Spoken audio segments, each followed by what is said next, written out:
guys. It's Monday once again. The weeks are just flying by, aren't they? Yeah. Seems like we were just here. I know, man. We're going headlong to the grave. That's nice. Each day it's getting shorter and shorter. I don't really think about it like that, but it does kind of like go faster and faster. I'm like, God damn, another year went by? Fuck, I'm old. It's okay. Yeah. CB asked if we enjoyed our night out on Friday. We did, yeah. Yeah, we went Saturday, We went out Saturday night, too. That was actually a lot more fun. Yeah, it was a double whammy.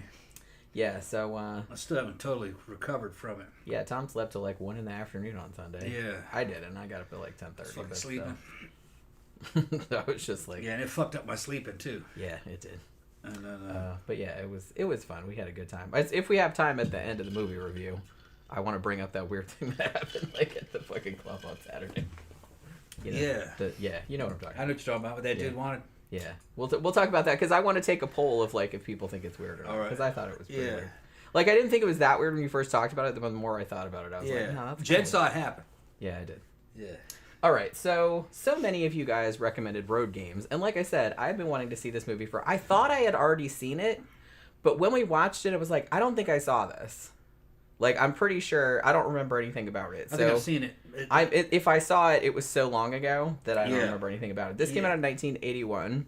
There's a lot of scenes of him driving and Jamie Lee Curtis and shit like that. I have seen this before, but it was a long time ago. Yeah. And I didn't remember anything about it. This is not a fantastic movie, man, but it's a good movie. It's especially for the time. It's good. It's not great.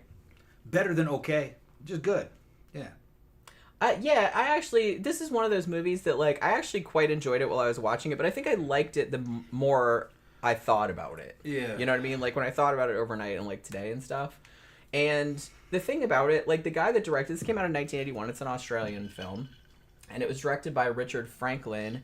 Now, I was like, oh, I know that name because I had reviewed his movie Patrick, which came out in 1978, I want to say, on my Flickers of Fear series, which I really, really liked a lot. And actually, after this movie came out, even though it was a box office bomb, which we'll talk about in a little bit, but this is the movie that got him the gig to direct Psycho 2, which... Great movie. Yeah, which I will always say that it's like easily... You wouldn't think there's absolutely no reason for that to be an awesome movie, but it is an awesome movie. Real good. I love Psycho 2. It's just 3's good, too. It's one of the best sequels like ever made. And, the fact that it was so long after. So this is the same director as that. I think the problem, like I said, this movie, when it came out in Australia, it was... At the time, it cost like $1.8 million to make, which was the most expensive Australian movie ever made, like at the time, which, like I said, this is 1981. And it didn't really do very well. It was pretty much a bomb.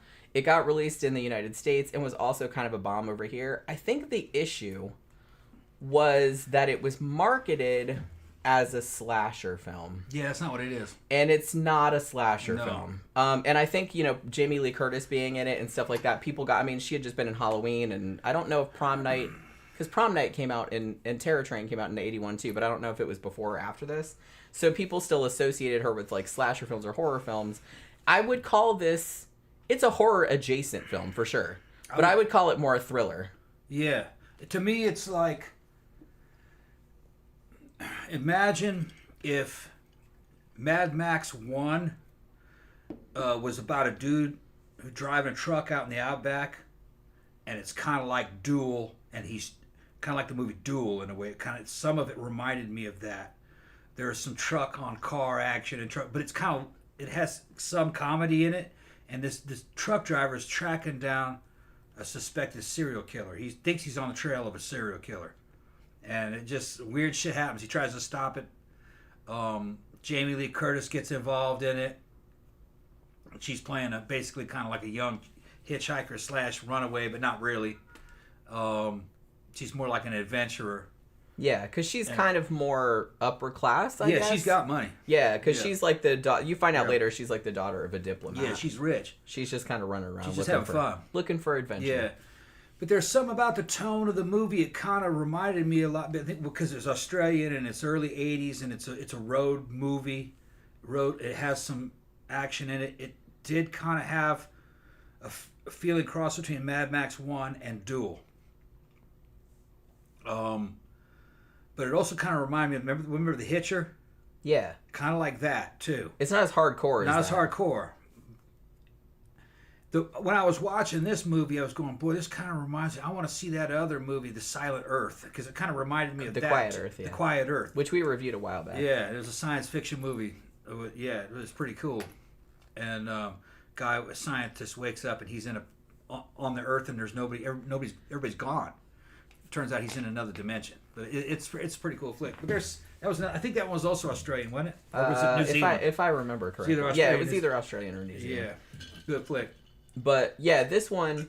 Here's the thing: this movie, when it was written, it was actually the idea for it was like because Richard Franklin, the director, is like a huge fan of Alfred Hitchcock, which was one of the reasons that he got the Psycho 2 gig.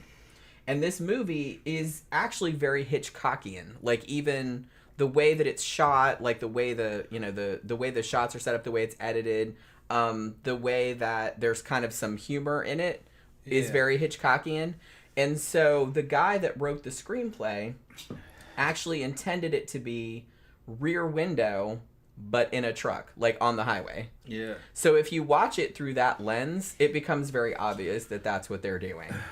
Yeah. Now, interestingly, I always thought this. I don't really know that movie, so I can't really. Yeah, you know what? We should review that one. That's a great fucking movie. I'm just going automatically. I love Rear Window. I've never seen that movie. That probably, I don't want to say it's my favorite because probably Psycho is still my favorite, but I love Rear Window. Vertigo is good too. I don't know, and The Birds, but yeah. So that's what it was intended to be like when it was first written. And you can kind of see like the similarities. The funny thing about it is that when it was originally written, they actually wanted Sean Connery to play the lead role. The truck driver's name is Patrick Pat Quid. And it turned out that they couldn't afford him, pretty much. It was Sean Connery. It was 1981. I don't know how much he was charging at that time, but I'm sure it was pretty much a lot. Like, he's James Bond, or he was James Bond. So they couldn't afford him, so they got Stacy Keach instead. And honestly, I can't imagine anyone other than Stacy Keach being in this role. I think he was absolutely perfect for this. I don't know if it would have worked with Sean Connery in it. No. Keach owns this shit. He owns this fucking role. Because Stacy Keach... He's very believable. Is so... Yeah. Because his character is like kind of quirky. He's a tough guy, but he's kind of got a weird sense of humor. And he's like eccentric. Yeah. Like you can tell that he's kind of been alone a long time. He kind of talks to himself, and he's got like all these weird quirks, and he like quotes poetry all the time. Yeah, he's a truck driver, but he's an intellectual. He's like, I'm not just a truck driver. This is just what I do for a living. Yeah, he's just like other shit. He's like kind of weird. Yeah. But then he's like kind of a tough guy, so it totally works. Yeah. And I'm not sure if it would. I don't think it would have worked with Sean Connery. And what's weird is that there would have been a whole different vibe. It's like Hitchcock. As the thing unfolds, you start to suspect him as being the serial killer. Yeah, that's kind of the cool thing. I started to suspect that he was the serial killer, and that he was losing his mind. Because they do lean kind of hard into. Yeah. Well, see, the thing I liked most about this movie, I think, is that they leave a lot of avenues open, right? It's like everyone... It's not like a Giallo where like everyone's a suspect, you know what I mean? But it's like they kind of leave a lot of possibilities out there. It's like, is the guy that he's following, who he thinks is a serial killer, is that just a regular ass person and he's just paranoid? He's projecting it.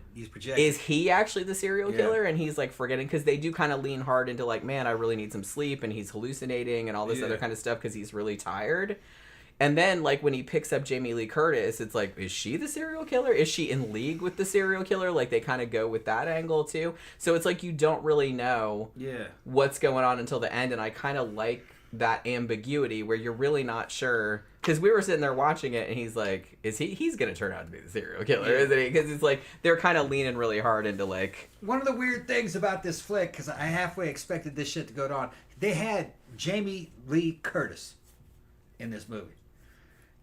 In basically the beginning of her career, she's still physically in her prime. She was cute as shit. They didn't fucking show off how cute she was, you know what I mean? She was kind of a tall, aquiline woman. They never even showed her semi-clothed. They showed her fully clothed the whole... There's not really any nudity in this. Yeah, I was like, they're probably going to give us some good leg shots or something. We might see something. You know? No. Not even a hint of it. She was dressed like a fucking... African explorer or something. Just jeans and a fucking Just regular clothes. Yeah, yeah. It was Well, weird. what ended up happening? There was just they didn't play up the fact that she's good looking. She was just they had her just normal chick. Weird. I always thought she was so cool. I always really liked Jamie Lee Curtis. Yeah, she's cool. But yeah. So the thing about it, well, I think part of the reason for that was because she wasn't cast originally. Mm-hmm. What ended up happening, like I said, this is an Australian film. It's an Australian director. They shot it in Australia, and Stacy Keach is in it, and he's obviously an American, and so they wanted an Australian actress to play Hitch. Her name's Pamela, but that's like what the trucker calls her, and but then the American distribution company was like, no, we want another American in there. So they got Jamie Lee Curtis to be in there because I think Richard Franklin knew John Carpenter. I think they went to school together or something. Okay. And so so they got Jamie Lee Curtis, and apparently there was some like tension with the Australian crew and everything like that because they're like, oh, we got all these Americans over here, they're taking jobs away from Australian actresses, and they were kind of pissed off about it. And there was like a thing, like the actors unions like in Melbourne and Sydney were like fighting with each other because of her coming there and all this other stuff. And the thing about it was because she wasn't originally planned to be in the movie, Richard Franklin later said that he's like, man, I got Jamie Lee Curtis. I wish I would have used her more. Yeah. Because honestly, she doesn't really show up in the movie until like probably 30, 40 minutes in. Like, I feel like. Maybe it wasn't that long, but it seemed like a while. She'd already done it this time. I grew up watching her, and she'd already been in some slasher movies. She was looking in Halloween. She was in Terror Train. Wasn't she in Terror Train? And Prom Night. Prom Night, yeah. And she was already kind of like, with teenage boys... fucking, you know what I mean? Already an underground superstar, I think teenage boys knew her more than everybody else because we grew up watching her. And she was fucking cute, Now, I think she was dating John Carpenter for a while, wasn't she? Was it Carpenter or was it... No, John Carpenter was married to Adrienne Barbeau. Adrienne Barbeau. She was dating somebody... Right? She was dating somebody... Yeah, that was like later on, wasn't it? Wasn't John Carpenter with a fucking Adrienne Barbeau? I think that was later on. He was at first with the woman that he wrote Halloween with. Deborah... Yeah. What the fuck was her last name? I'll think of it in a second. She was somebody's girlfriend for a while. I don't remember. Another star. I don't think it was a director. But he was in movies with her sometimes. But John Carpenter was with his co-writer of Halloween. What the fuck was her last? Deborah Hill, thank you. I was like, it was Deborah something. And then he met Adrienne Barbeau, and then they went and had a thing. Wasn't she in The Hand? No. Who? Jamie Lee Curtis? Jamie Lee Curtis. She was in one of that was an Oliver Stone flick. She was in a Carpenter flick. Yeah, she was. Which one was it? Well, she was in Halloween. She was in The Fog. The Fog. Okay. Who was it? Who was it that's driving around in the fog? I think they were actually an item, if I remember correctly. It was in The Fog. It was one of the guys that was in The Fog got her in there because they were dating. Oh, I don't know. That's how I remember it. Been a long time. And he was older than she was, and I think didn't he pick her up as a hitchhiker in The Fog? Well, see that kind of reminded me of like Tom Atkins. Yeah, who was also in Halloween 3. Yeah, I think it's Tom Atkins. Which is funny because when the hitchhiker picks her up, because he's they make kind of jokes about how much older he is than her. I don't know how much older Stacy Keach was. I don't know how old Stacy Keach was at this time. He wasn't even 40. He looked young to me, but I was used to seeing him older. He's probably about 35. Yeah, I was thinking he was probably mid-30s, maybe late 30s. I couldn't even, but I'd have to look it up. But they don't like hook up or anything necessarily, but there is like some kind of romantic or some that was the thing that when tension going on. They introduced that whole age difference angle, and they had a whole scene behind it, and I thought that should have gone somewhere, but it didn't. It never really paid off. The only thing that I didn't love about this movie, I thought it ended a little bit abruptly. Maybe budget. Perhaps. And time, maybe. I mean, maybe we don't have the full edit. Maybe we got a fucking trimmed down version. I mean, we saw, because somebody said that this was free on YouTube. We actually watched it on, if you have Amazon Prime, it's on there as well. You can watch it for free on Amazon Prime. That's where we watched it. And honestly, I'm going to say, like, this movie looks gorgeous. I love the cinematography. I love the shot compositions. Like, everything looks really, really good on here. But, yeah, it's very much... So I think that people... I don't know if that was maybe why the movie didn't do that well when it came out, because it's obviously got, like, a big cult following now. And Quentin Tarantino, he called it one of his favorite movies, which I can totally see that. But, I think they tried to market it, at least, like, from looking at the posters and the trailer and stuff like that. They just tried to market it like a slasher movie, and it's really not a slasher movie. You know what I mean? There's a scene at the beginning. I mean, it is about a serial killer. There's a serial killer that's cutting girls up and everything, but it's like, it's not super gory. It's more suspenseful, I guess. And like I said, it's more like a Hitchcock film in that sense. And there's kind of humor in it too. And the thing about it is that, you know, there's a scene at the very beginning where the serial killer, who you don't see who it is at the beginning, he's just kind of like a shadow. He picks up a hitchhiker. Now, at first, they don't show the hitchhiker's face. And so I thought that was Jamie Lee Curtis. So I'm just like, what? Man, she's getting killed early in the movie. You know what I mean? And she's just like sitting on the bed in this hotel because this, you know, serial killer picked her up. And she's like, she's naked, but you only see her from the back. And she's like playing a guitar or whatever. And then like he comes out of the bathroom like with a guitar string and like strangles her with it. And so that's kind of how Stacy Keach's character gets involved, is that he was going to stay at that motel, and then apparently the serial killer and the hitchhiker, he sees her outside and he's like, oh shit, I should have picked her up. But he's like, you know, the company he works for, we're not allowed to pick up hitchhikers. And he was going to get a motel room, but the serial killer took the last one. So he had to sleep out in his truck in the parking lot. And then when he wakes up the next morning, his dog, which is actually a dingo, whose name is Boswell, who's a very good boy, he goes out the truck like to go pee or whatever, and he starts like sniffing around this bag that's like on the sidewalk like for trash pickup. And then he looks up at the window and he sees this dude looking out the window, like looking at the trash bag, and the dog is just like, what the fuck is in here? It's like, and you're led to believe obviously that there's body parts in there, but the garbage people just come and pick it up, and he just like starts getting really suspicious because he's heard on the radio that there's this serial killer like running around like cutting girls up and whatever, cutting up hitchhikers. And so that's kind of like the first thing that he sees. But the cool thing about the movie is that he sees the dude and he's driving this green van, and he's going to Perth with he's got like a truckload of like sides of pork, you know what I mean, like pig carcasses or whatever. And there's kind of a subplot too about a meat strike, like a butcher strike or something like that. It doesn't factor that much into the plot, but it's kind of just like a background element.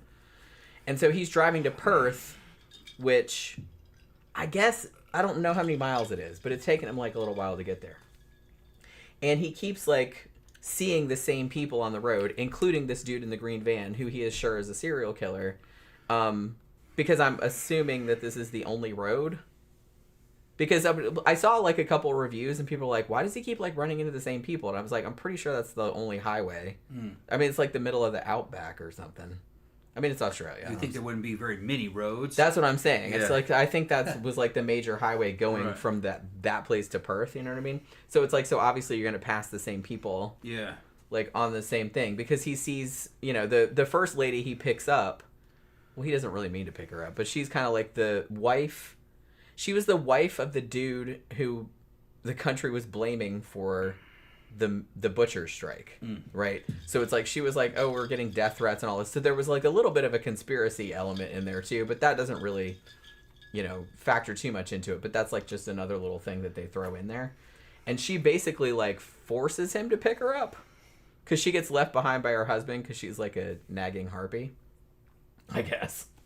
And she puts, what did she put across the road? Was it toilet paper? I don't remember. It was like this pink, like streamers or something, and she put it like way across the road, like it was this big. I mean, you could drive through it obviously, but it would make you stop because it was like really distinctive and stuff like that. But he stops, and as soon as he stops, she like jumps in, and then she starts thinking he's the serial killer because all the weird shit that he's saying.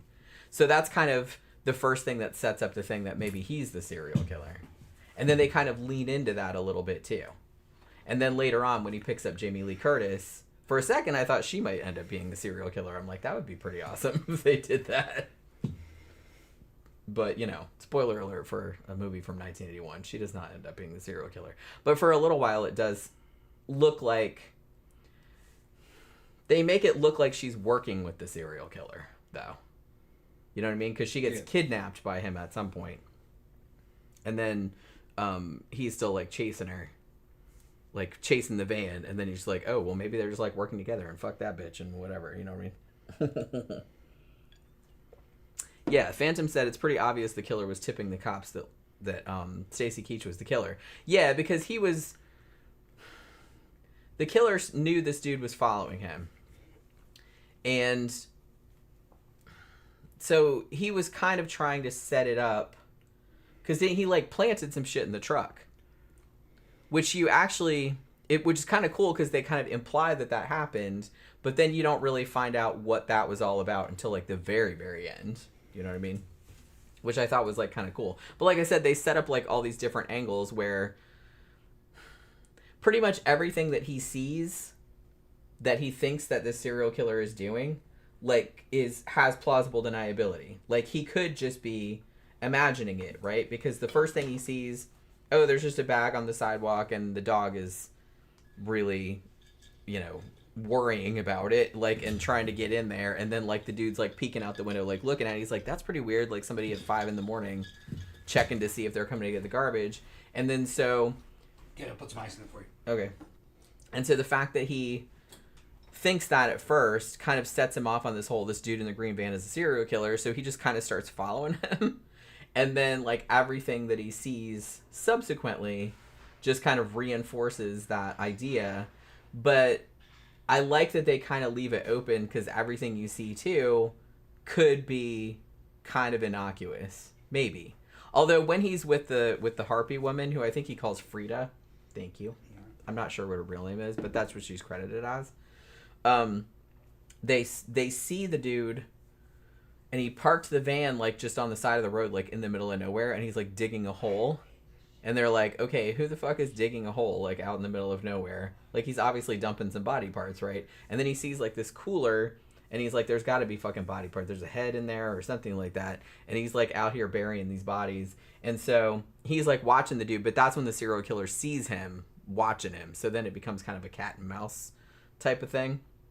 But, you know what's funny? I looked on the Wikipedia entry for this, and I was reading the plot synopsis, and they call, I'm assuming, and if anyone is Australian, please tell me, I'm assuming that an Australian wrote the plot synopsis because they called the cooler an esky. E-S-K-Y. And I had never heard that term before. I mean, like, I assumed that that's what they were talking about just from the context clues, and also because it looked like the brand name Igloo, so I just assumed that they call it esky, like Eskimo, you know what I mean? So I had just never heard that, and I was like, wow, who knew that they call a cooler an esky in Australia? But I guess they do. I should have probably looked it up, but I just assumed that that's what they were talking about. Yeah, Phantom said he did that digging in broad daylight. What an idiot. Yeah, not the brightest serial killer, I'm gonna say. Pretty much everything he did, I mean, yeah, it was the middle of nowhere and everything like that, but people are still going by on the highway. At least go a little farther out or wait till the middle of the night or something. Jesus Christ, dude. Yeah, let me see. There's a whole bunch of... yeah, the fog was good. CB said Jamie Lee Curtis didn't get her tits out till 1983 in Trading Places. Yeah, that's right. That's right. She wasn't naked in any movies before that. But yeah, I was gonna... Even though I would say that this is not technically a horror movie, there are, like, some really cool... I think my favorite scenes in this, my favorite sequences in it, were when Stacy Keach is in the truck with the doggy, and he keeps hearing this repeated banging sound, like, in the back of the truck, and he doesn't know what it is. And he pulls over. I mean, we know what it is because, like, the killer put something in there and, like, left the door hanging open, but he didn't know that. And so he goes in the back, and then, like, in the back of the truck, it's all, like I said, it's all, like, pig carcasses, like, half, you know what I mean? So they're all, like, hanging, and there's, like, 300 of them or something. And he goes in there, and there's this really great, like, creepy sequence where he's, like, walking in there, and you can tell that he's, like, the killer's been in here, and he probably planted some shit. And then there's 2 carcasses at the end that kind of look like pig carcasses, but also kind of could be human carcasses. And you're not really sure. And then, like, when he stops at the way station, like, he knows the dude that's at the way station because he stops there all the time. And the dude's like, oh, you're, like, so many kilos over. And so you're led to believe that somebody added some stuff, like, into the truck. So it's maybe because you're kind of thinking that the killer is, like, trying to frame him, right? Because the cops think that he is the killer because of kind of weird shit that he does. Like, with the harpy lady that he picks up, like, she kind of starts flipping out because he's saying weird stuff because he's fascinated by it because he thinks this dude is the serial killer. So he keeps saying all this creepy shit. And so she thinks, well, maybe he's the serial killer. And she runs away. And then he comes after her and she almost, like, falls off a cliff. Yeah. What happened to her? She wouldn't get back in the car with him, right? I wouldn't get back in the truck with him, I think. She did, but then he took her to that roadhouse. And then she got out and got a ride with somebody else. Yeah. Because she was like, fuck that dude. And then, like, at the very, very end... Like, when the cops are arresting him thinking he's the serial killer, she's like, he tried to push me off a cliff, even though he saved her from falling off a cliff. Right. But she kind of spun it like that, you know what I mean? So that was kind of you know how women are. God, don't even start with that, Tom. But yeah, so she was trying to make it seem like, that was, but like I said, that was the only thing, because there's this whole, and there was another great sequence too at the end where he's chasing the dude, the green van, because Jamie Lee Curtis is in there. He's led to believe that she's in there, and he thinks something bad's going to happen. And he kind of knows, the serial killer knows that he's chasing him, but he goes in this, like, super, super narrow alley because he doesn't think the truck can get in there. And so he drives this truck into this tiny alley, and, like, all the shit's coming off the side of the truck and everything like that. And then the cops are, like, after them, and they're, like, all, like, squished together and shit like that. It's, like, a really, really great sequence. And there's a really good, and it was all practical stunts, obviously, because they didn't do CGI back then. But it's, like, there comes a point where I think, like, the trailer of the truck pops off, and the front of the truck, like, goes up and over the van, like, and kind of squishes it. Yeah. You know what I mean? It was, like, a really, really good stunt. There's, like, some great... Yeah, Jen brings up a good point here. During this era, it was all practical effects and practical stunts. So what it is, the movie ends up having a very authentic feel to it. Of course, it's a movie, but there's just something kind of gritty and authentic feeling about it. Naturalistic. Yeah. You know, this is kind of like other movies of its time. It's not super unique, but there weren't a whole lot of movies like this though either. It's a good watch. When I watched it, I did get kind of feelings of nostalgia. I don't know what a younger person would think of this. They might really like it. I was watching a podcast earlier that was two kind of younger people, like a guy and a girl, and they were super into it. They loved it. Yeah. There's something about practical effects and just shooting shit on location. You know, the actors are actually sweaty. You know, you could tell that they're kind of fucking sweaty and sticky and shit. There's just something about the feel of the movie is a lot better. It's not sanitized, kind of like a modern movie. And there's also, speaking of like real life stunts and stuff like that, there's that great sequence where, because like I said, pretty much the first act of the movie is, I'm going to say, like, I think most people would find it kind of slow. Yeah. Because honestly, it's Stacy Keach. He's in his truck with his dog. I'll talk about the dog in a minute. And he's just kind of like talking to himself, talking to the dog. And then he's just like passing these people on the road and like making up stories about them and shit, like as you do, like when you're on a road trip. Yeah, trying to fill the time. And so there's this one dude who's like this really cautious, like he's way up on the steering wheel like that, and he's pulling a boat. I think it's called Lady Luck or something like that. Yeah, and they get into a big ass fight. And they get into this big ass, like he sees him once earlier and he's just like, what the fuck? And he passes him because he's going super slow. And then like later on, he's actually chasing the serial killer who has kidnapped Jamie Lee Curtis at this point. And so the dude will not get out of his way. Like he keeps like veering because it's only a 2-lane highway, right? So he's like veering back and forth and he can't get around him. And like after a while he's just like, fuck this. And he's just like plows into the motherfucker. And it's just kind of like, it's so funny. It's like a great, I mean, he just drives this semi-truck like right through this fucking boat. And Jeffy has sent a super chat. Thank you very much, contribution Jeffy. To the show. Thank you very much. I love how the director uses close-ups and sound to build tension, like when Quid breaks his truck upon hearing the noise in the trailer, then a zoom out to his face showing dread before investigating.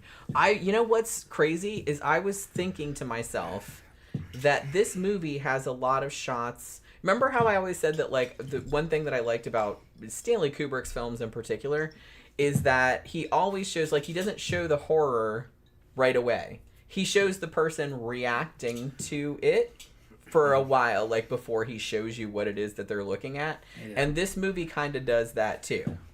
And there was a couple scenes, like, there was a scene where he gets to, I guess, like, the roadhouse, and he thinks that the killer is in the bathroom. Yeah. And so, because he sees the van and it doesn't look like anybody's in it, and so Jamie Lee Curtis is like, I'm gonna go check out this fucking van and like see what's in that cooler because they think there's body parts in there. And so he's like, it's safe. He's in the bathroom. Like I can see his feet like under the stall or whatever.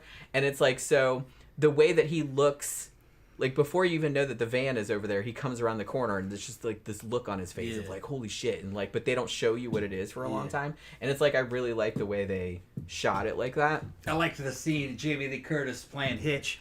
Gets in the back of his fucking sleeper cab and going through all of his fucking, he had little books and magazines. The books were kind of like fucking high-minded books. And then he gets to a magazine, it's a porn magazine called Grunt. I know. And Jenny started laughing. We came up with a whole. Jenny started going, man, that's like, must be like cave girl porn. Is that cave woman porn? And I was thinking, at the same time as she said that, I was thinking like CGI fucking muscle girl orc porn. You know, they have orcs from fucking, what is that, Lord of the Rings and shit? Muscle girl green and shit. They're all Dom. Or World of Warcraft. I was thinking it was like orc porn. That works too. Yeah. There's probably, and like I said, I like cave women porn better, like for being called grunt, but like there is a larger market for orc porn. Yeah. Well, the way they draw the orcs are sexier than a cave woman.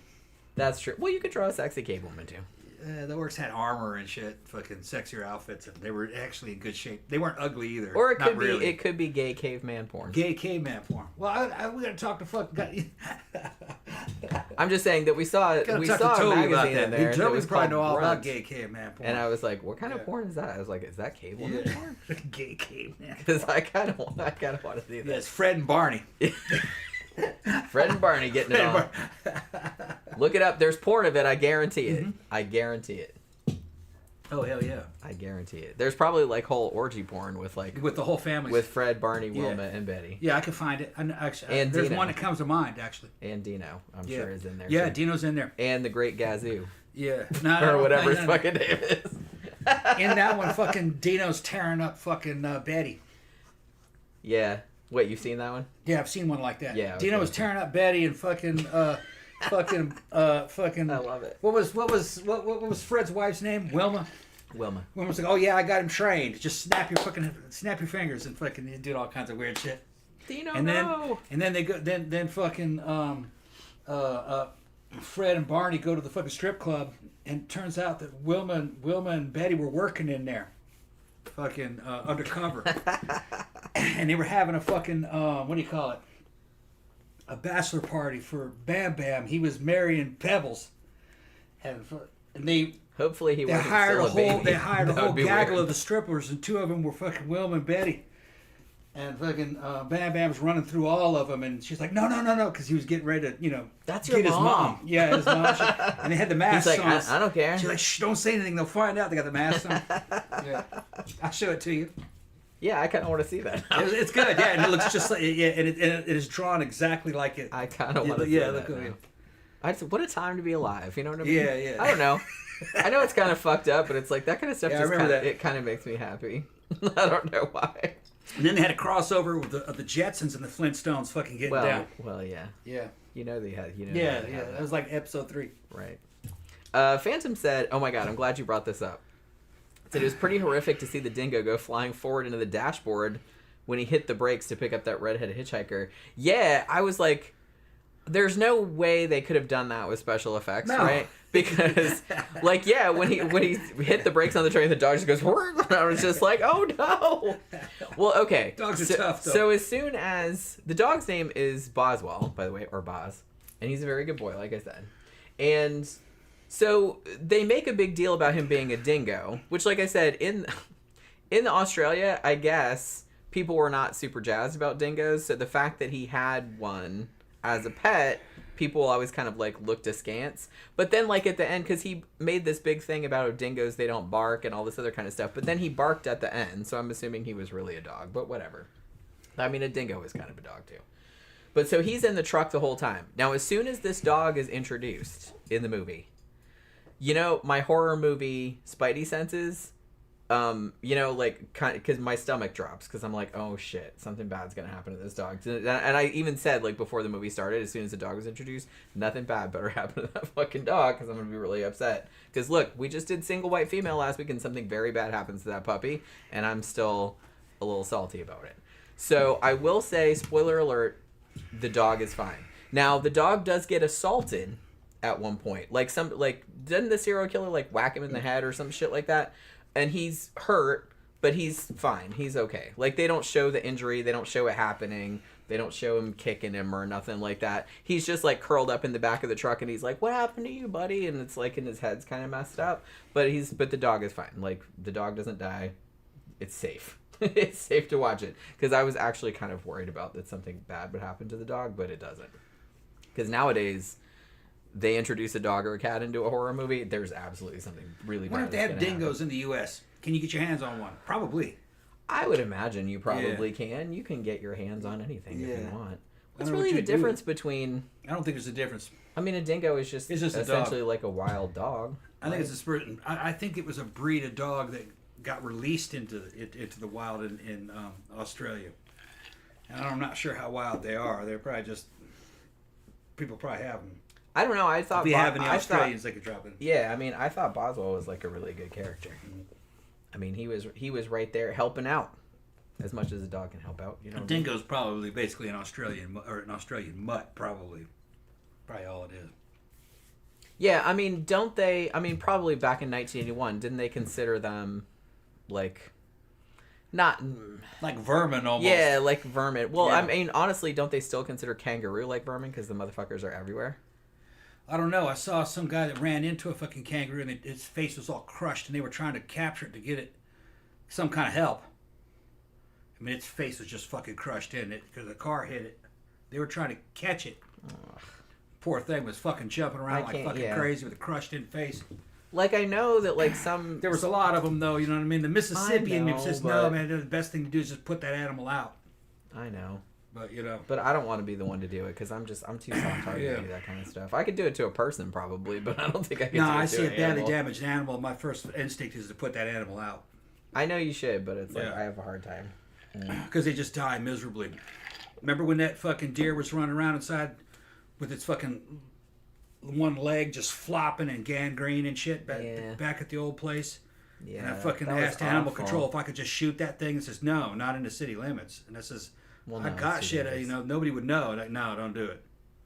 So that fucking deer lingered for fucking weeks until it died. To me, that's inhumane. It is, yeah. I could have got that fucking 40 and popped him.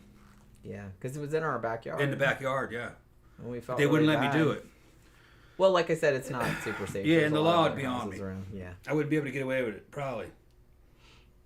Somebody would have said, hey, that man shot that deer. Because you got nothing but civilians and shit. And a lot of them are from India, and they don't know what the fuck's going on. And they're like, no, you can't let that animal do that, you know? No, whatever. Phantom said America. Man shot that deer. America's got coyotes. Yeah, we do. Yeah, the coyote's not. Alexa says no dingoes found in America. There's what? No dingoes in America. I don't know, man. If they've got dog collectors and shit, somebody's got a dingo. Well, yeah, I'm just saying they're not like indigenous. And then you got people that breed animals. I don't know unless they escaped from something. I don't know if a dingo's worth anything in the United States. If it was, they'd be here. CB said, "A Cry in the Dark: The True Story of a Dingo Stealing a Baby. Dingoes are just wolves of Australia." Yeah, I don't think we reviewed that movie, but I've seen it multiple times. And you know what's funny is that one review that I saw of this movie, Roadgames, was called "A Dingo Ate My Baby." Yeah, we did a show on it. Yeah, and yeah, maybe we did. I think we did a show on the real case. We didn't do a show on the movie. Yeah, because they were coming down on her and trying to put her in prison for. Maybe that was a dingo that got that baby. Yeah. She loved that baby. Well, like I said, that became a meme. Yeah. The dingo ate my baby. Yeah. Well, because everyone's kind of making fun of her because... It sounded unlikely, but... but I was like, no, that happens. Yeah, Can you animals... imagine? Like, if like an animal ate your baby and then everybody thought it was your fucking fault? Animals, things like dingo and bear, in general, they're not dangerous, but they're opportunists. If they have an opportunity to get a free meal, they'll do it. I mean, if there's a juicy little baby just laying there... Yeah, they don't know that's a human baby. It. They don't care if that's a human baby. They're just like, I know that sounds terrible. I'm hungry. Let's take this. Yeah, they don't... Yeah. They don't make any moral judgment. Yeah, there's no... Yeah. You know what I mean? It's terrible, but... This probably tastes good. But they don't know. Yeah. Yeah, they're like, that looks pretty succulent. I'm just gonna, like, fucking... What is that? It's a chicken. You know? It's a chicken. Yeah. It's a little chicken. It's a fat, ruddy little chicken. Yeah. Oh my god. We're going. Animals don't. We're going to hell. But yeah. Animals don't care. No, they don't. Like I said, they're just looking for food. They don't. They don't give a crap. Yeah, but I believe that. Girl. I don't blame them. No, you know I believe that. They Girl, don't know any better. The dingo came in there and got that baby. Well, yeah, like I said. Yeah. I mean, that kind of shit happens. You know what I mean? Shit happens. All right. So, what else? What else do we need to say about this movie? Yeah. So it's on. It's a pretty good movie. Yeah. If you like thrillers, if you like Australian films, and if you haven't seen it, like I said, if you like Duel, or if you want to see something like Rear Window but in a semi truck, like on Australian highways, then. But keep in mind that don't go into it thinking it's a slasher movie, because there's not really any. There's no gore. There's no nudity. There's nothing like that. It's kind of more like a suspense thriller. It's more like a Hitchcock movie. It's an Australian outback thriller. Yeah. Road trip movie. And a lot of it is like based on, like I said, the beginning part of it, like probably the first act, is mostly just Stacy Keach and the dog in the truck, like fucking around and like talking about stuff and talking to themselves and stuff, and like eventually, so it doesn't really kind of pick up until probably like the second act. Like they're just introducing the characters, right? Like when he picks Jamie Lee Curtis up. The acting's pretty good in it. Yeah. The script's pretty good. Yeah. I thought Stacy Keach killed this. Like I said, I can't imagine anybody else in this part. It's entertaining. It's an entertaining movie. Yeah, I had a really good time with it, honestly. There was a couple times that I just like laughed out loud. And some of the shit was dumb. Like some of the shit I laughed at was dumb because, like I said, he's driving around on this highway and he keeps passing the same people, or he's like making up stories about them because he's bored, you know what I mean? Because it's a long drive. And so he passes this one car. It's like a station wagon type situation. And he had like all these like soccer balls and basketballs and all this other kind of stuff, like just filling up the whole back window. Yeah. And it's just like, I just love that Stacy Keach just very offhandedly said, that man's got balls. Like, it's just like the way he said it. I was just like, that's such a dumb joke. But it just made me laugh really hard. People didn't believe her because the dingo peeled the baby's PJs off. Yeah, I know. But that could easily happen. Yeah, he's like, you gotta take off the wrapper. An animal will just pick up what it can, and it probably picked it up by the PJs, and then the baby fell out of the PJs. And then he's like, well, I don't want to eat the PJs. Shit. That's not the good, like I said, that's the candy wrapper. Yeah, they would do that. I know that's terrible. It was probably carrying him out by the PJs. The baby fell out. Yeah.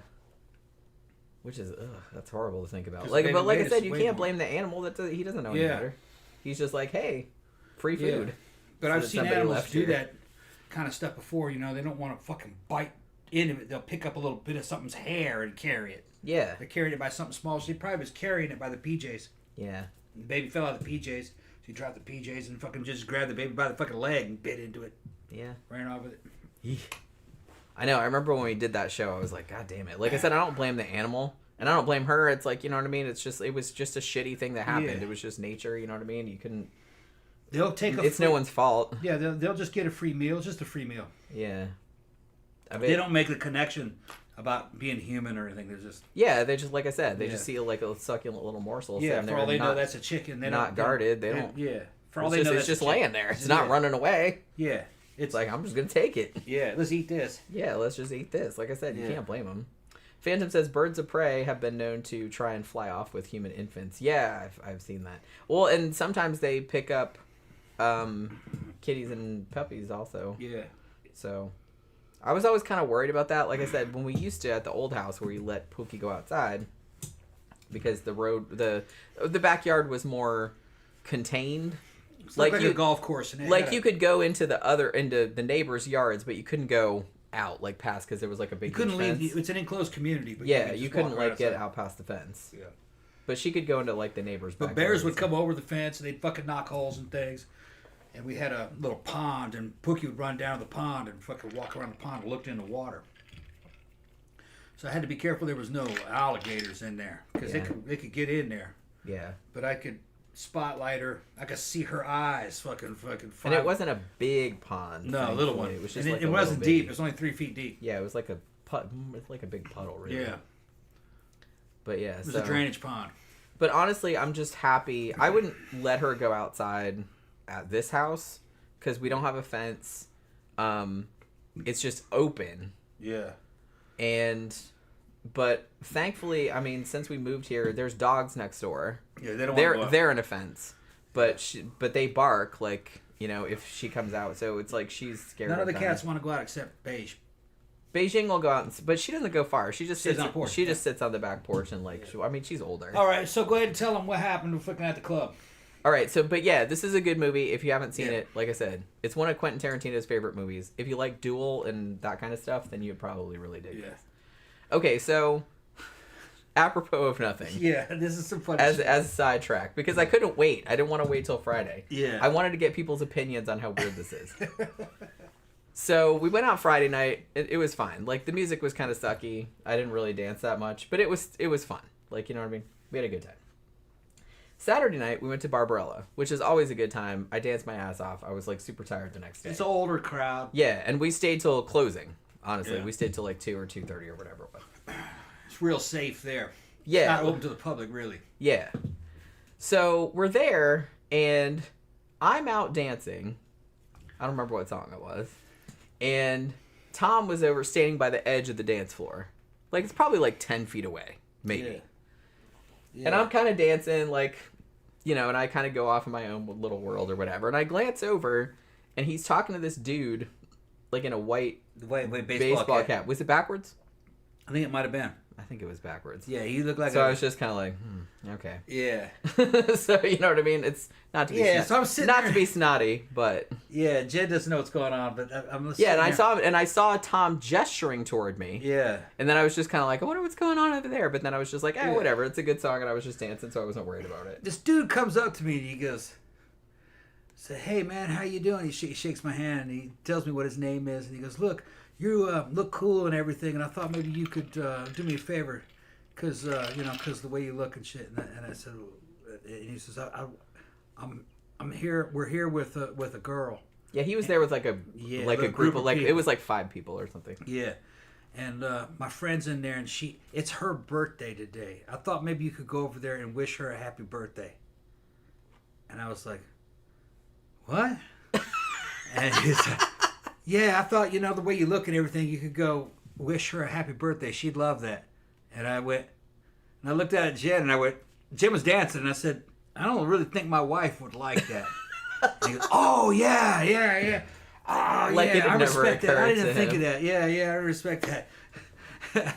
And the motherfucker walked off, and then he says, all right, thanks, man. And he walked off, and Jen came back, and I said, dude tried to get me to go wish some chick a happy birthday so he could fuck her. I guess. And then I'm And sitting Jen there was like, that's some weird shit. And I'm like, I was like, I thought it was a little bit weird at first, but it was. it harkens back to we earlier were talking. eras. We were talking about it on the way in the Yeah. car on the way home, and like the more we talked about it, the weirder it seemed. Because I was Yeah. like, what exactly did they expect you to do? I don't know, man. I don't know. Because Tom is like, We have this problem. Sometimes people want to take pictures with us, or they want us to fucking, yeah, do weird shit like that. It's kind of like we're rides at Disneyland, or we're like Yeah. tourist attractions or something. Depending on how we're because how we're dressed, And he was a normie. yeah. That's But yeah. I thought about I feel that like shit that's for a kind of second. important. I was like, wait a minute.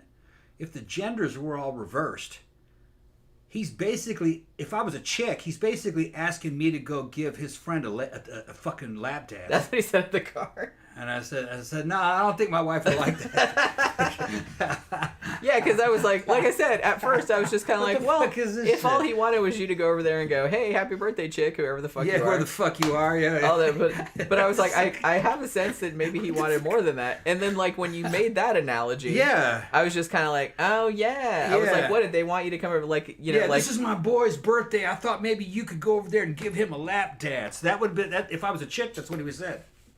Can you imagine if somebody came up to me and asked me that? I'd be like... Yeah. No? Oh, you know, the way you look and everything, I thought maybe you could give my boy a lap dance. It's his birthday. That's how I interpreted the shit. It did kind of sound like that. Like I said, are we reading it wrong? Because like we're gonna ask you. When you said that, I was just kind of like, yeah. Like the more I thought about it, I'm like, yeah. What did they expect you to do? Like you were coming over to like Chippendales or some shit? Yeah. Like you're gonna whip your pants off or and like grind up on her and shit. It's like, hey, happy birthday, baby. It was like, something kind of like that. I was supposed to titillate this chick about happy birthday shit for free, and he was gonna get laid behind it. So I'm getting another motherfucker laid. Ain't that something? You're facilitating. I'm facilitating this dude. I don't know. We just, like, I don't know. Yeah, step aside, man. I'll warm her up for you. I'll warm her up for you. Yeah, is that, I kind of feel like, like I said, when you first told me about it, because all I knew, I was dancing. I don't even think you told me till late, because it's kind of loud in there. Yeah, so and they weren't young. They were in their 30s. They should know. They should have known better, I think, to come up with some shit like that.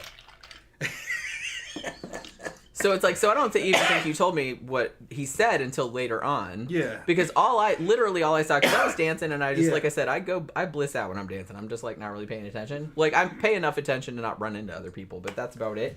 And so I kind of glanced over and I saw him talking to this dude, and then I saw Tom gesture at me. Yeah. And I was like, I wonder what that's about. And then I just like, I don't think my wife would like that. I didn't think about it anymore. And then like later on, he's like, this dude came up and said, and I was like, that's kind of weird, right? And then I was like, and then at first I was kind of like, well, you could have, and then I was like, wait a minute. At first weird. I was like, huh? I was that's like, weird. And I started thinking about it. I was like, no, I can't do that. He goes, oh yeah, you're right, man. I respect that. Yeah. See, and the fact that he immediately backed off of it tells me that he did expect you to do something. Yeah, I think so, yeah. Like he expects you to like grind up on her or some shit like that.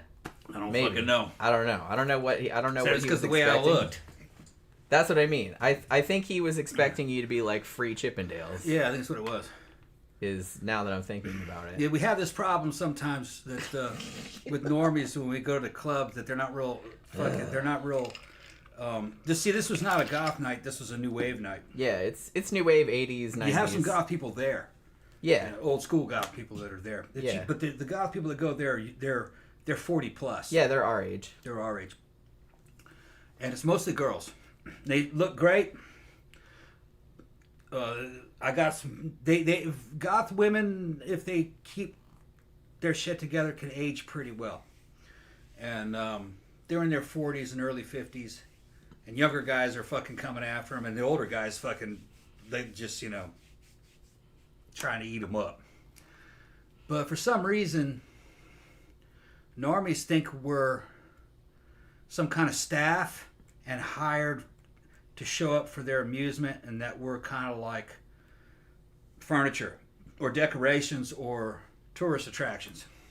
We had that happen. They don't realize that we're just other customers like them, and that fucking, you know what I mean, that we're like married or have fucking friends, you know what I mean? They just think that you're some kind of paid performer. It's just funny how people like assume that everyone is just there for their edification. Aleta, my ex Aleta, she went to Japan, and she said wherever she went, they assumed that she was a paid performer. Funny.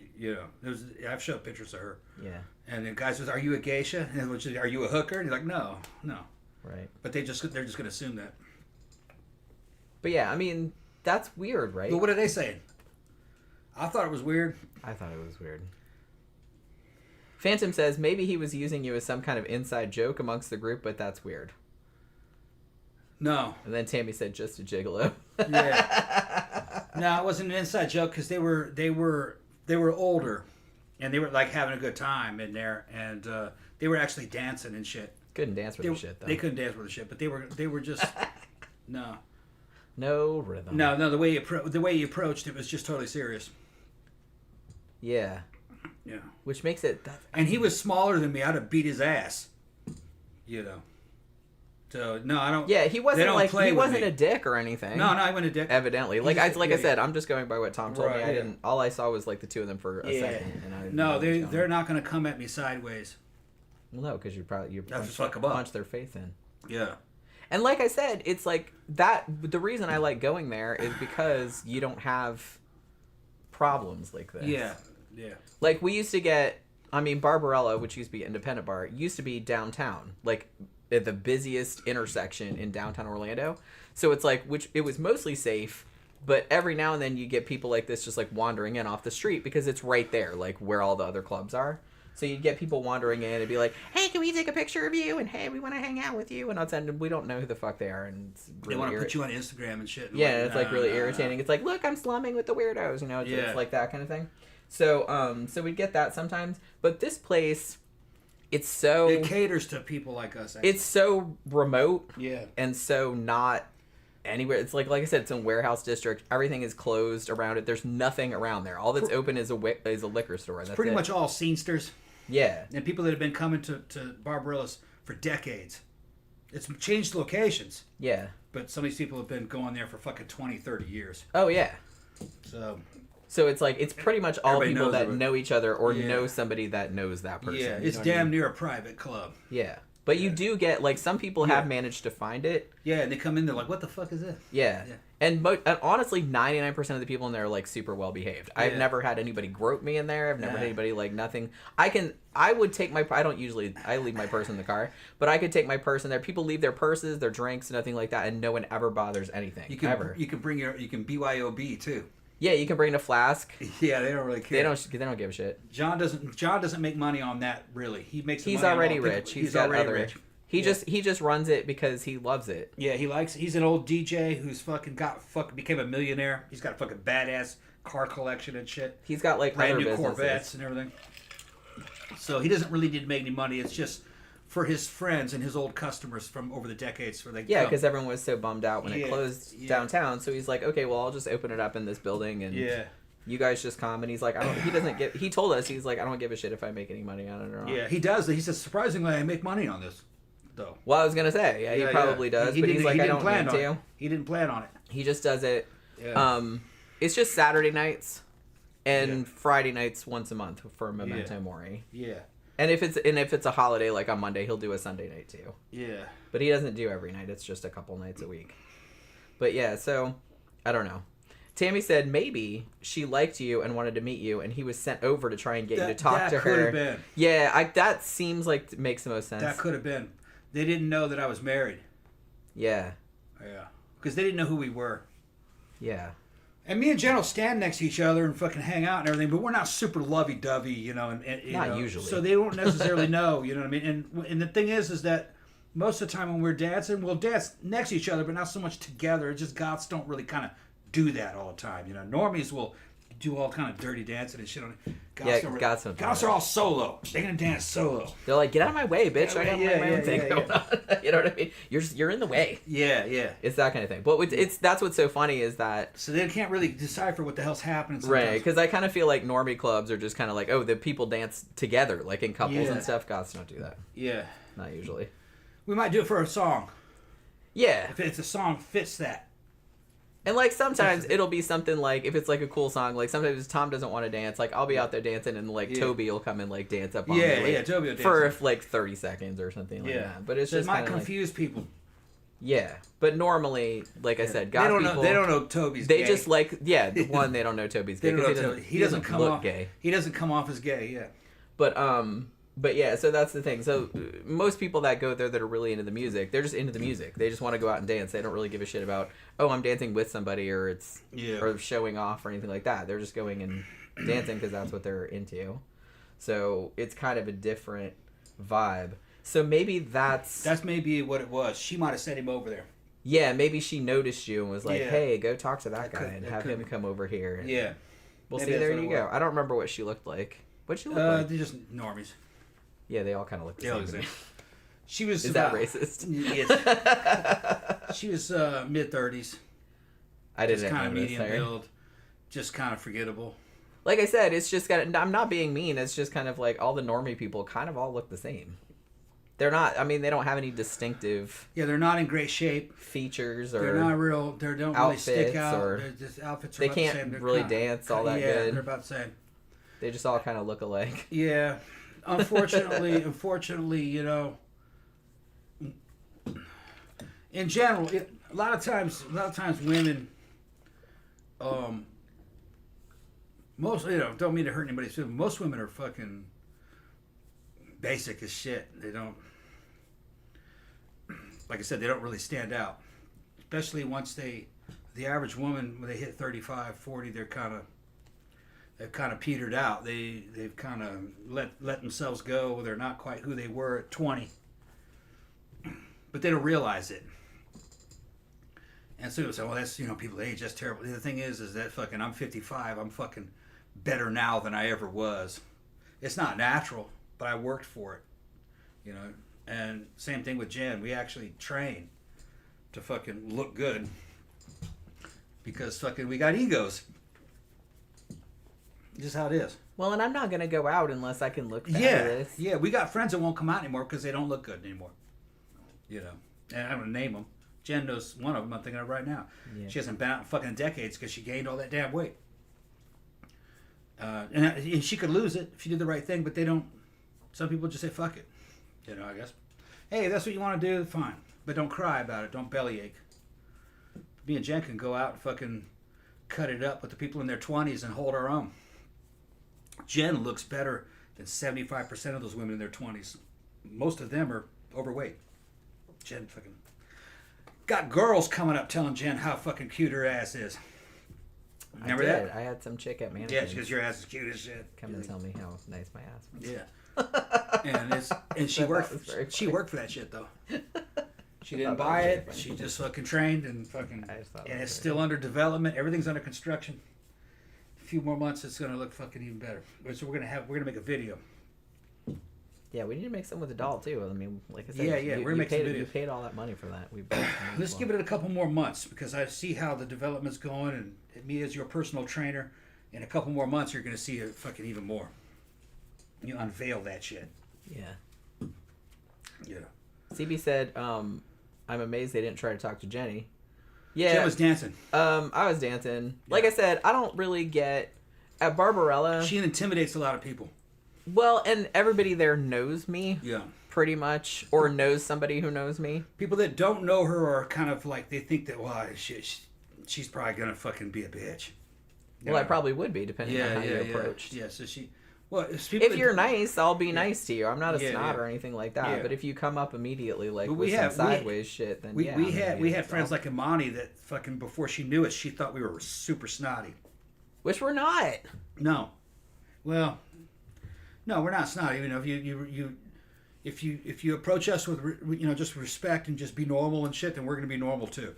You know, it's just if you approach us in a way that's kind of weird or fucking condescending or fucking you expect us to be performing animals or something for you or hey, come meet all my friends over here and take pictures. Man, get the fuck out of here, man. I don't like that. I'm not a ride at Disneyland. Yeah, it's like I don't fucking know you. Piss off.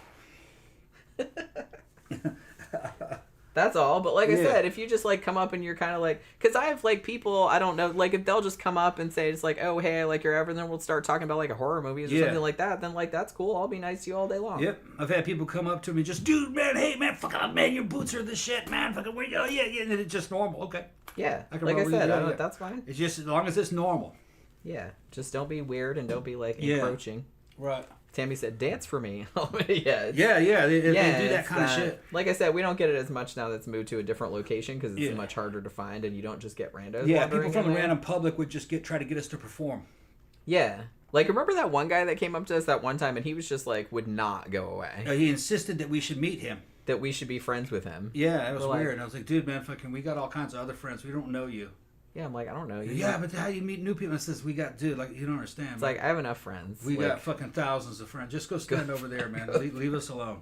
Like you just wouldn't leave. Like we don't know you. Why? That's so obnoxious. Just trying to get in our face. There was girls that would do that to us too, though. Yeah, it's so obnoxious. Two of them were these two sisters that just were just so pissed that fucking we really weren't interested in talking to them.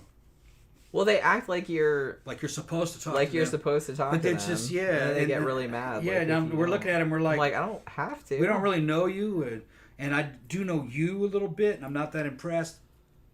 I've told stories about that one, and then I'm like going like, no, go away, nah. Yeah, it's like I don't really want to hang out with you. That's what I mean. It's just kind of like I don't understand these people that are like, well, you have to hang out with me. I'm like, that's no, ridiculous. I actually we have so much in common. We do. It's like no. We have a lot in common. No, we don't. No, we don't. I don't really like you. Yeah, I don't really understand this. Yeah. If you have to be that fucking needy. Yeah. I'm like, that's why nobody wants to hang out with you, is because you're just like up in everyone's shit all the time. Yeah. You have to hang out with me. We've had people that know us only from the show. We've never met them. Come up to us in Mannequins and say, man, I listened to the show. No, you don't know me, man. I just want to say your show's really good. So thank you very much. And dude fucking split. Yeah. And we're like, awesome. all right. Okay, yeah. So he got all kinds of fucking cred. Yeah. With me. Yeah, because you weren't a weirdo about it. Yeah, when he wasn't weird about it and he wasn't trying to fucking, And I was like, yeah, man, come back later. It should have been like that. Come back later. That'd be all right. I don't mind talking to people like that. It's just when they're too much invasive, Yeah. I mean. Yeah. Phantom said it's like, get out of here and go read some Grunt magazine. Yeah, Grunt magazine. Grunt. I'm imagining what Grunt would be like. My version of Grunt is fucking hot as shit. Yeah, real dominant muscle orc females that fucking, you're going to give it up or else. That shit better get hard. It's all... You know what I mean? It's like, all that World of Warcraft animated porn we were watching. Yeah. She's going to put you under pressure. You know what I mean? That shit better get hard as fuck. Better be big, too. That's Pull right. that shit out of there. She's going to tear your head off. If that shit ain't big enough, I'm going to kill you. Fucking the orc warrior female. Green, big ears. Big pointed ears and fangs. I can hang with that. Black hair. Yeah. That's all right. Yeah. Zach says, the weirdos I know in my life are both some of the best and worst people I've ever met. I love weirdos. Well, it depends on what kind of weirdo. You want some of that curry I got down there? Oh, yeah, shit. We got some curry. Yeah, we're kind of starving. We haven't eaten. Man, I've been working so hard today. Had 3 meetings. Did like all a bunch of ads and stuff. So, That's what we haven't been doing only that fun shit lately. With videos and stuff, because she's just been working and making so much money. It's awesome. Yeah, but it's like, it's a lot of work though. Yeah. But that's okay. Yeah, but it's good to have good, honest work coming in. For a change. Yeah, reliable. Yeah. And her fucking performance is fantastic. She's making advertisements. Says, man, this ad here is the biggest response we've ever had. So they know she's good. She can make her shit look good. Well, like I said, I've been doing this for a long time. She's selling, so I better be good at it. Selling advertisement for car dealers down in California. Target market and Hispanics. And fucking, she's just got that shit, the car and the way it looks and everything. And they're like, yeah, they're hitting on this one. Yeah. And it's all online advertising. Yeah, it's all social media. Social media stuff. That's the whole. It's a ad agency. Yeah. But they all do. That's all they do. Yeah, so she knows how to sell damn Dodge Chargers and shit to Chicanos. Actually, been doing Toyota. Yeah. I'm doing Toyotas this week. I Toyotas have a few dealerships that I focus on. Yeah. 2 of them. Well, 2 of them are in California and 2 of them are in New York. Yeah. But yeah. Yeah. Zach says I still would kill to hang out with you guys in real life. Yeah, man. Fucking, you should. In town, man. If you ever come down here. Yeah, Zach, you have permission, bro. Yeah, I mean it'd be super fun. Yeah. And like I said, all you guys that come here, like you guys, y'all are cool. regulars would be pretty welcome. Just you might, cool. You can't crash here. We don't know you that well, but no, you come to the club with us. We'll have a good time. Oh yeah, that would be awesome. I would actually like that actually, but people could do that. All right, so we're gonna wrap it up for this evening. Like I said, this is a good movie. Please go watch it. It's on Amazon Prime, and probably some other places. I think it's free on YouTube too. But yeah, so we will be back again on Wednesday night, and we're doing another true crime show. We're gonna talk about. This is gonna be real depressing. We're gonna talk about a mass shooting when it happened at El Paso Walmart back in 2019. I remember it. Yeah, we're gonna be talking about that. Yeah, so I think somebody recommended it like a long time ago. So yeah, if that won in the poll, so that's what we're gonna do Wednesday night. So hopefully you guys can all join us for that. Thank you for joining us this evening. Thank you for all your super chats, and we will see you guys again on Wednesday night.